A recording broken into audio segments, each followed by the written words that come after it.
Olá, seja bem-vindo a mais um Encontro com a Palavra. Hoje estudando a lição de número 6. Eu sou o pastor Gabriel, estou aqui com meu amigo Carlos Vinícius, um dos nossos jovens. Tudo bem, Carlos? Opa, tudo bem, pastor? É um prazer estar aqui. O prazer é meu. Bom, nós vamos começar o estudo da nossa lição e eu gostaria de fazer uma oração antes de nós começarmos, pode ser? Vamos. Vamos orar. Querido e amado Pai, obrigado porque nesse momento temos a oportunidade de estudar a Tua Palavra. Que o Senhor fale conosco e nos ensine. É no nome de Jesus que nós oramos. Amém. Amém. A lição dessa semana tem como título O Inimigo Interno. E ela trata um pouquinho da primeira grande derrota que o povo de Israel teve na conquista da Terra Prometida. E eu quero perguntar para você, Carlos, já para a gente abrir a nossa discussão, no contexto da lição, qual que era o maior desafio de Israel como um povo? Pastor, essa pergunta é muito interessante, porque ao contrário do que eles estavam esperando, o problema maior deles não era externo, não era a força, o poder dos povos que estavam ao redor e que eles tinham tanto medo de ter que lutar contra. O problema, na verdade, maior era interno, porque existia dentro do povo certas vontades individuais de contrariar a vontade de Deus. Então eles lutariam muito mais com essa vontade, com essas vontades individuais, do que contra os povos vizinhos lá que habitavam em Canaã. Além disso, a gente vai até falar sobre isso um pouco mais à frente, a aliança ela não tem uma perspectiva apenas individual, mas uma perspectiva coletiva. Ou seja, quando alguém do povo pecava, não era um israelita que estava pecando, mas era o povo de Israel que estava transgredindo a aliança que foi firmada com Deus. E até indo um pouco além da sua pergunta, essa mesma briga em relação a uma questão interna, nós enfrentamos hoje. Porque assim como aquele povo estava avançando rumo a Canaã terrena, a terra prometida, nós também estamos avançando rumo a Canaã celestial.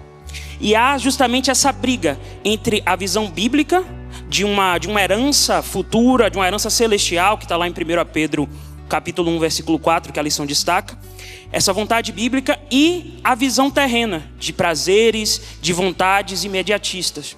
Então, essa mesma briga que eles enfrentaram lá, nós enfrentamos aqui. E por incrível que pareça, a solução é a mesma.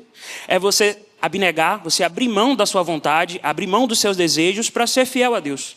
Porque a partir da vitória dele, nós também podemos ser vitoriosos. Perfeito, Carlos, eu concordo com você. Enfim, vamos desenvolver um pouco a história aqui. A gente está em Josué capítulo 7, é o capítulo que a lição está tratando ao longo dessa semana. Então é até importante que você esteja com a sua Bíblia aberta para acompanhar junto conosco. E nesse capítulo aqui de Josué, nós temos, Carlos, o primeiro lugar, o primeiro relato, na verdade, de um momento onde, como nação, Israel entende o profundo significado e as verdadeiras implicações da aliança, assim depois da morte de Moisés. Aqueles entendem que a fidelidade deles traria para eles bênçãos, mas a infidelidade traria também as suas consequências. E é importante a gente entender isso. Se a gente voltar para Deuteronômio no capítulo 28, nós temos ali uma seção chamada de bênçãos e maldições, onde o Senhor ele explica quais seriam as bênçãos da aliança e quais seriam as maldições decorrentes daquela aliança. E é muito interessante, porque se a gente puder resumir as bênçãos da aliança, que viriam através da fidelidade do povo, traria sobre eles, assim, bênçãos sem medidas, eles seriam prósperos, os povos viriam até eles, e acima de tudo, Deus estaria no meio deles para sempre. Mas as maldições que o Senhor traria sobre eles, elas eram gradativas. Maravilha isso, né? Não, isso é perfeito, porque se eles fossem fiéis, eles seriam abençoados assim na mesma hora. Eles conseguiriam conquistar tudo.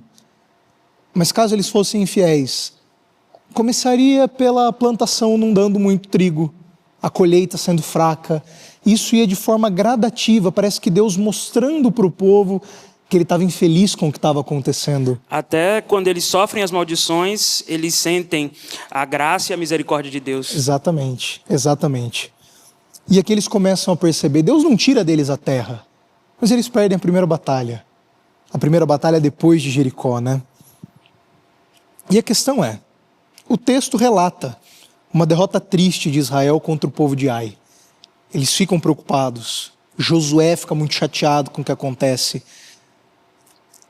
Mas o texto aponta para nós algumas razões que estavam ali. Quais que são, Carlos, as duas principais razões que você enxerga para essa derrota do povo de Israel?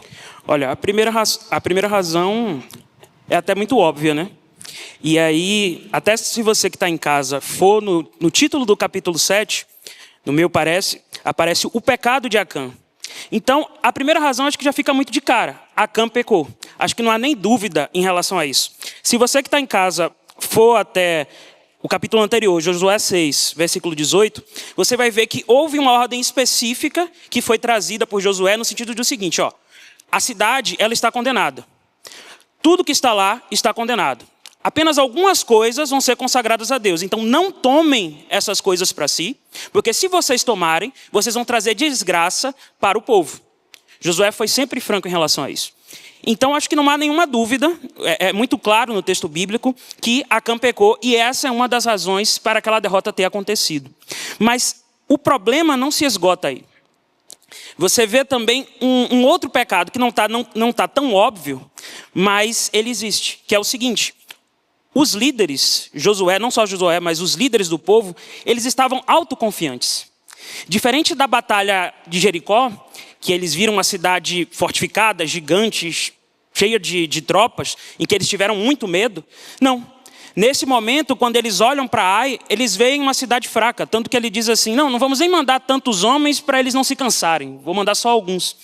E aí, é muito interessante isso, porque muitas vezes a gente acha que as armadilhas ou as dificuldades estão nos momentos de tempestade. Estão nos momentos difíceis. E de fato estão. Mas há uma armadilha mais sorrateira que ela ocorre no momento da vitória. Porque quando você ganha, você alcança alguma coisa que você almeja tanto, você fica num estado de euforia tão grande que às vezes você esquece como que aquela conquista foi obtida. E você pensa, não, essa conquista foi por minha causa. Mas na verdade não. A conquista foi por causa de Deus. A muralha de Jericó só caiu porque os anjos do Senhor derrubaram os muros. Não foi o povo, não foi a genialidade militar dos líderes, foi Deus. Então, há um misto dessas duas coisas. Houve tanto o erro de Acã, mas se os líderes tivessem consultado a Deus antes de ir à batalha, o erro teria sido detectado e sanado, e eles não teriam enfrentado a derrota. Ou seja, poderia ter sido minorado o efeito desse pecado de Acã. Não, com certeza. Você não vê no texto, em momento nenhum, o povo indo ao Senhor para perguntar, olha, a gente deve ir contra Ai. Ele só, bom, se o Senhor deu para a gente Jericó, ele vai dar para a gente a próxima cidade. E é interessante que eles realmente estavam confiantes, né? Eles falam, olha, vamos mandar só 3.000. Deixa o povo descansar. A gente consegue, eles são pequenos. E aí Josué, falando sobre o que aconteceu, ele fala, olha, o nosso povo deu as costas para os nossos inimigos. Ou seja, eles correram da batalha. Exatamente. Porque eles viram que não ia dar pé para eles aquela luta, né? Mas eu quero voltar para o pecado de Acã para a gente conversar um pouquinho. Quero chamar a sua atenção para o versículo 11 de Josué capítulo 7, que diz assim, ali é o Senhor que está dizendo, ele fala assim, Israel pecou, eles quebraram a minha aliança, aquilo que eu lhes havia ordenado, pois eles tomaram das coisas condenadas, furtaram, mentiram e até debaixo da sua bagagem o puseram. O texto ele aponta uma progressão no pecado de Acã, né? Ele fala que, olha, ele pecou quebrando a aliança, ele tomou das coisas condenadas, ele roubou, ele mentiu e, além de tudo, ele escondeu. É um pecado consumado, né? Ele sabia que estava errado, por isso que ele vai lá e esconde. Mas o que eu quero, você já até falou um pouquinho sobre isso, mas eu quero que você elabore um pouco mais. Se foi Acã quem pecou, por que Deus abre o seu discurso dizendo assim, olha, Israel pecou? Pastor, é um pouco do que eu já tinha antecipado, mas eu agradeço a oportunidade de aprofundar. De fato, a aliança com Deus era um misto de uma perspectiva individual e coletiva.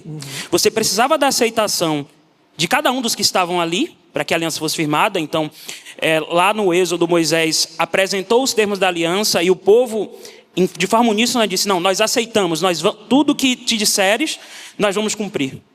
Mas, além dessa perspectiva individual, e que Acã quebrou, há uma perspectiva coletiva. A lição chega a dizer o seguinte, Israel é uma unidade indivisível da nação escolhida por Deus. Então foi aquilo que eu disse antes. quando alguém pecava, não era uma pessoa, mas toda a nação que estava pecando. E aí, pecando, eles atraíam, como o Senhor trouxe, aquelas maldições de Deuteronômio 28. E também essa questão da responsabilidade enquanto nação, ela vem no decorrer de toda a Bíblia. A própria lição ela faz menção ao livro do profeta Esdras, capítulo 10, versículos 11. E aí, se você estiver em casa, por favor, abra, mas eu vou ler. Os versículos 10 e 11, na verdade. Então o sacerdote Esdras se levantou e lhes disse: vocês foram infiéis, casando com mulheres estrangeiras, aumentando a culpa de Israel. Perceba, a culpa era de Israel. Portanto, façam confissão ao Senhor, Deus dos seus pais, e façam o que lhe agrada. Separe-se dos povos dessa terra e das mulheres estrangeiras. Então, qual que é o contexto aqui? Eles, lá no livro de Esdras, eles estavam voltando do exílio, e eles foram para o exílio justamente por conta de uma das maldições. Eles foram avançando na gradação até que eles foram exilados. Então, houve esse receio por parte de Esdras, e ele destacou muito bem que, olha, o que vocês estão fazendo não vai arranjar problema apenas para vocês. A desgraça não vai vir apenas na família de vocês por conta desses casamentos com gente fora do povo, em julgo desigual. O problema vai vir sobre todo o povo como veio da primeira vez. Então, esse alerta de responsabilidade enquanto nação, de responsabilidade enquanto povo de Deus, ele ecoa por toda a Bíblia.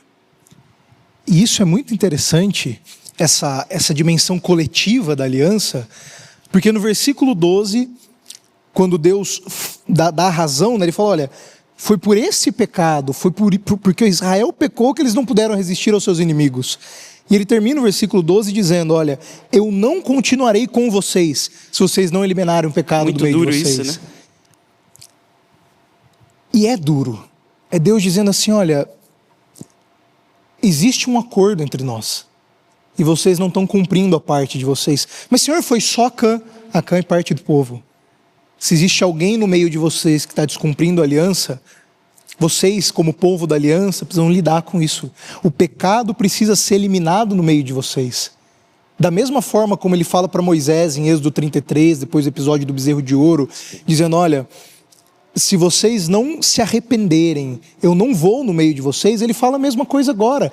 E isso é a gente pode chamar de ameaça, ou talvez uma condição muito séria de Deus. Como que o povo, que é o povo do Senhor, pode continuar sendo o povo do Senhor se eles estão sendo infiéis a Deus? Isso não podia acontecer. E é por isso que Josué chama o povo à santificação. Ele fala para todo mundo, olha, agora todo mundo vai se santificar, vocês vão passar pelos rituais. E ele explica que aquilo que tinha acontecido era por conta de um pecado que havia no meio de Israel. Existem coisas condenadas no nosso meio e a gente precisa descobrir o que está acontecendo. E a questão é, Deus sabia quem era o pecador, quem tinha feito o que tinha feito. Mas Deus não aponta simplesmente para Acã. Ele faz um sorteio, uma coisa assim, né? Tipo de coisa que Deus fazia no Antigo Testamento. Vocês vão tirar sorte e a sorte vai cair, família por família. Por que Deus não aponta Acã simplesmente?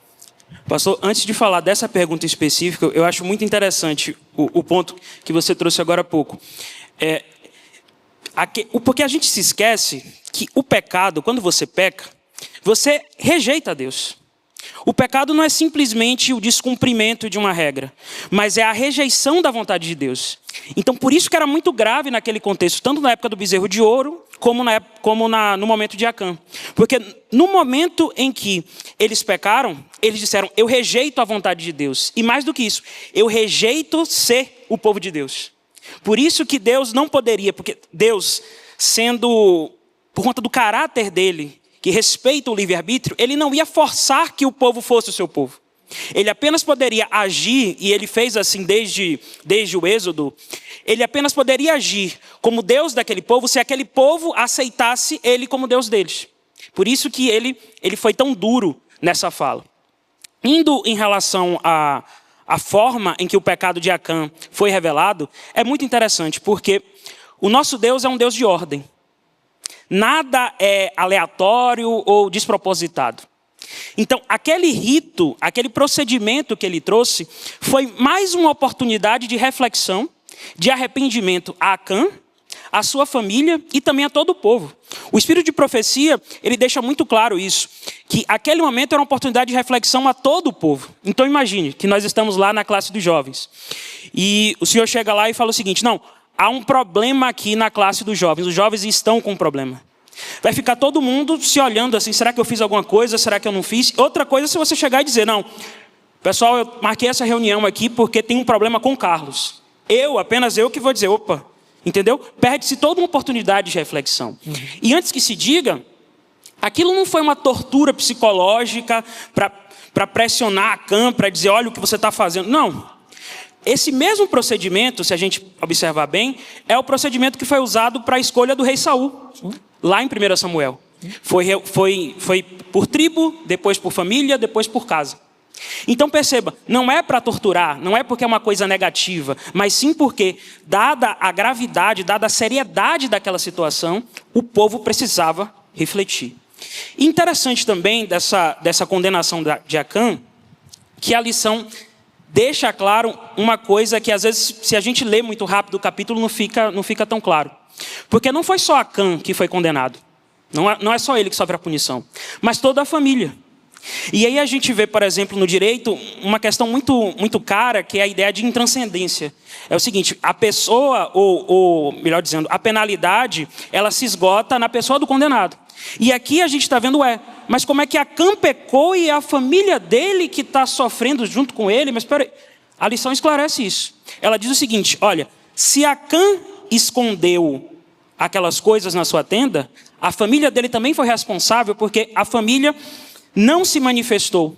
Ela foi cúmplice, ela compactuou com o pecado de Acã. O laço com a aliança deveria ser mais forte do que o laço familiar. Perfeito. Eles deveriam olhar para aquilo e falar: viu, o que você está fazendo? O Senhor disse que a gente não deveria fazer isso. Perfeito.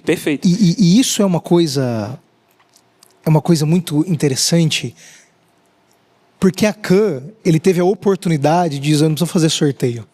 Eu errei. E agora eu entendo que eu errei. E aí sim haveria, quem sabe, misericórdia para ele. Mas a gente percebe que existia alguma coisa no coração de Acã, que era essa questão de pegar, de esconder, de mentir, essa coisa meio secreta da coisa, assim. E a gente vê Acã sendo apedrejado. E alguém pode pensar que isso é uma atitude extrema. Como Deus pode fazer isso, né? Minha mãe sempre disse que o combinado não sai caro.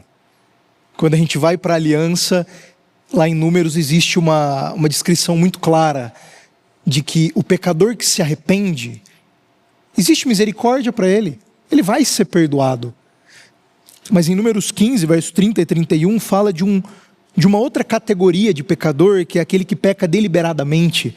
O texto diz assim, se você quiser acompanhar comigo, Números 15, versos 30 e 31, que a pessoa que fizer alguma coisa deliberadamente, quer seja dos naturais da terra ou dos estrangeiros, ela está blasfemando contra o Senhor.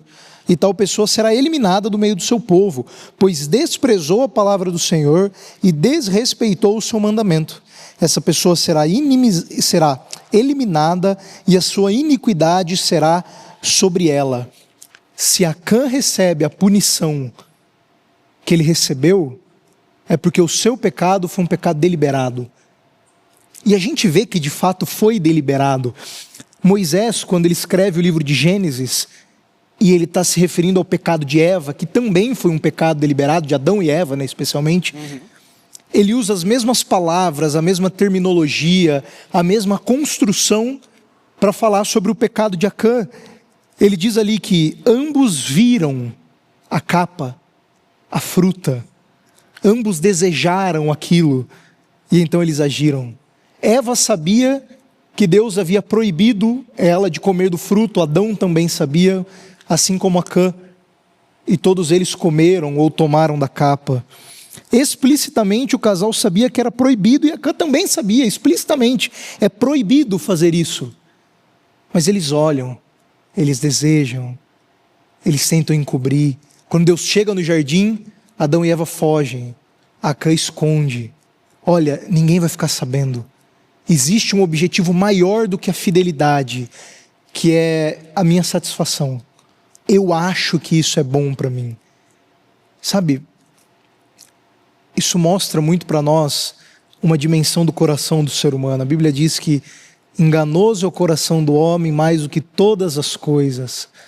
E a gente deseja muito daquilo que não presta, muito daquilo que não é bom para nós. A gente enxerga como bom e como positivo aquilo que vai trazer a nossa destruição. E foi precisamente isso que Acã fez. Um pecado deliberado. Mas aí a gente chega no capítulo 8. E no capítulo 8 a gente tem a vitória do povo sobre a cidade de Ai. E eu pergunto para você, Carlos, o que muda? Eles foram com 3.000 homens e perderam, será que é porque eles foram com o exército todo? O que mudou na disposição do povo para com Deus no capítulo 8, que agora eles ganham essa batalha e eles tomam a cidade de Ai? Olha, pastor, eu fiz até 3 paralelos aqui entre a batalha do capítulo 7 e a batalha do capítulo 8. Né? A primeira é que uma houve a consulta a Deus antes, a outra foi sem a consulta. Perfeito. Uma houve a bênção de Deus antes, a outra foi sem a bênção de Deus. Eles se acharam autossuficientes e assim decidiram ir. Outra, houve uma estratégia por parte de Deus. E a outra, na do capítulo 8, né? E na anterior foi a estratégia dos homens. Não, a gente vai mandar só alguns aqui. Mas o que tem que ficar claro é que não é uma questão de estratégia, não é uma questão de quantos homens foram, não é a questão do movimento militar que foi feito. Até porque no capítulo anterior Jericó é destruída e você não tem nenhuma postura militar do povo de Israel para que aquela destruição acontecesse. O ponto-chave é a presença de Deus, é a bênção de Deus, é a mão de Deus conduzindo aquela questão. E aí é que está, a vitória, ela sempre decorre de Deus. É muito interessante a sua colocação de que o povo já tinha recebido a promessa de que a terra seria deles, a terra já era deles, só faltava conquistar. Mas quando a gente vai para o texto bíblico, é importante o leitor notar aquilo que o texto não está dizendo, mas está lá. A terra era deles, de fato. O Senhor já tinha prometido. Mas por que o Senhor não deu então quando eles foram? Alguma coisa estava errada. A disposição do coração talvez não estava no lugar certo. Havia pecado no meio do povo. Por que eles não consultaram ao Senhor? Por que eles deixaram de perguntar? O que estava acontecendo dentro do coração do povo?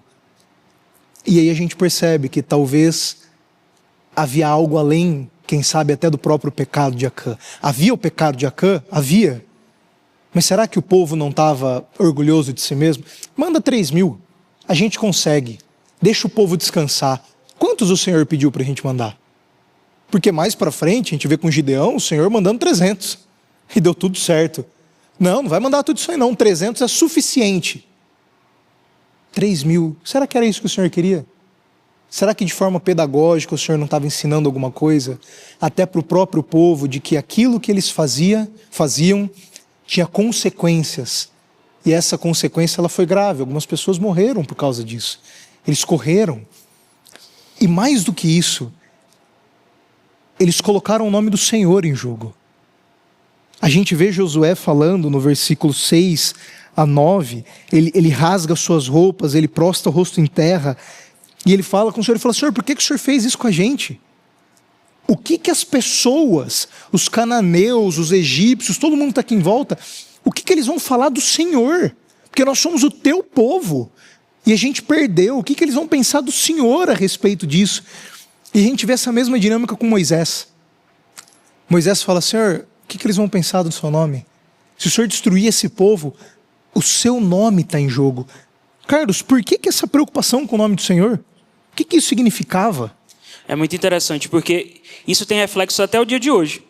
Quando alguém se diz como do povo de Deus, não é simplesmente um título aleatório, mas você está representando a Deus perante a coletividade ao seu redor.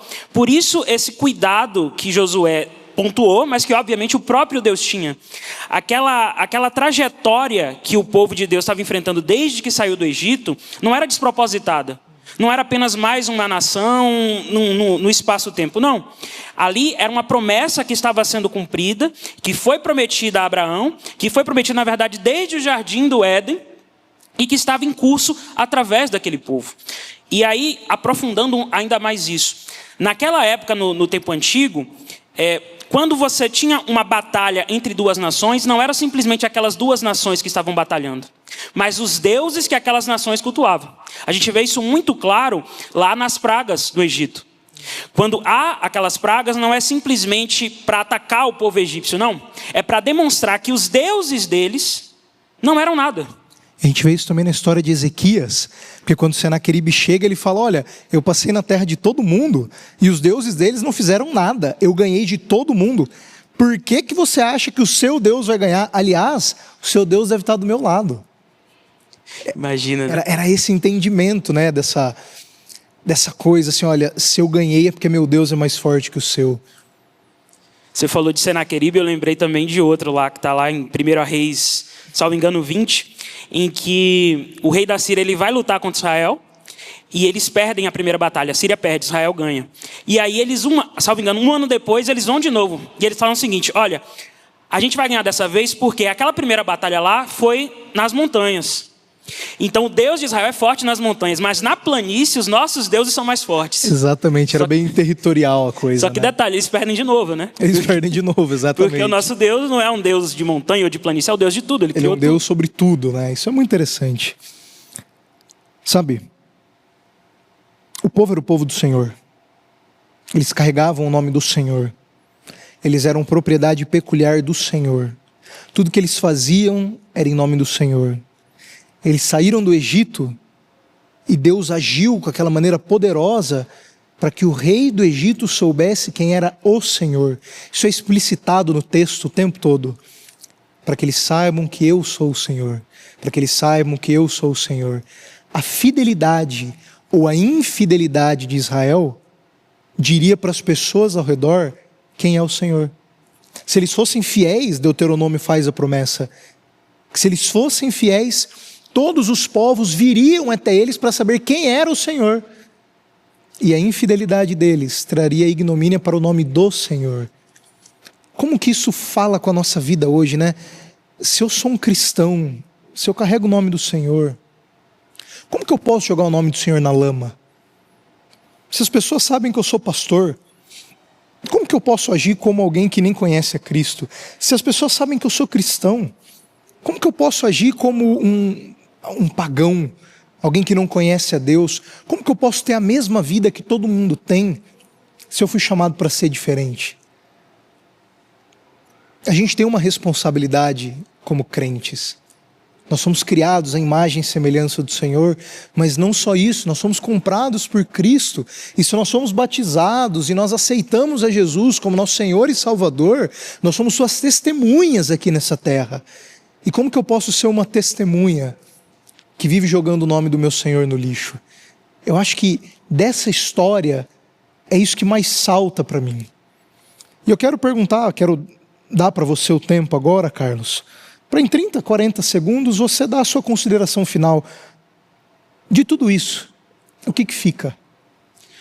Olha, pastor, todo o livro de Josué, na verdade, é um livro muito, muito emocionante do ponto de vista de batalhas, mas também a gente observa o comportamento daquele povo separado por Deus.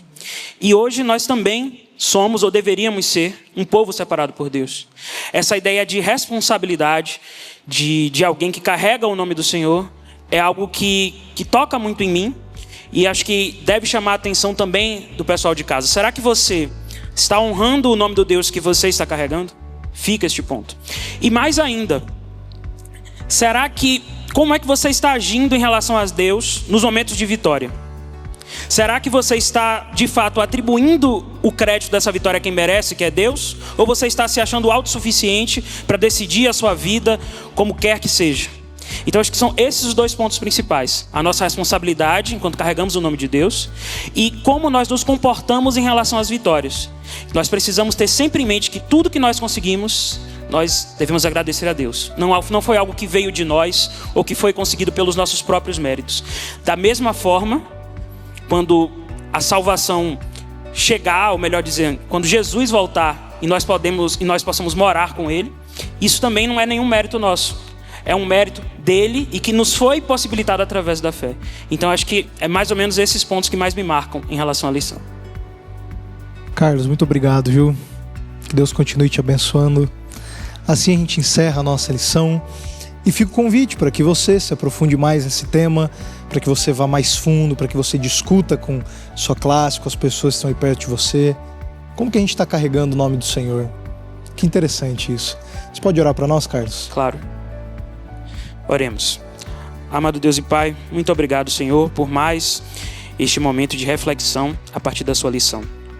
Que toda a mensagem, todas as reflexões que nós trouxemos aqui possam ser enraizadas no nosso coração e possa promover mudanças. Que nós nos adequemos mais e sejamos mais fiéis a Ti, Senhor. A isso te pedimos e agradecemos, em nome do Senhor Jesus. Amém.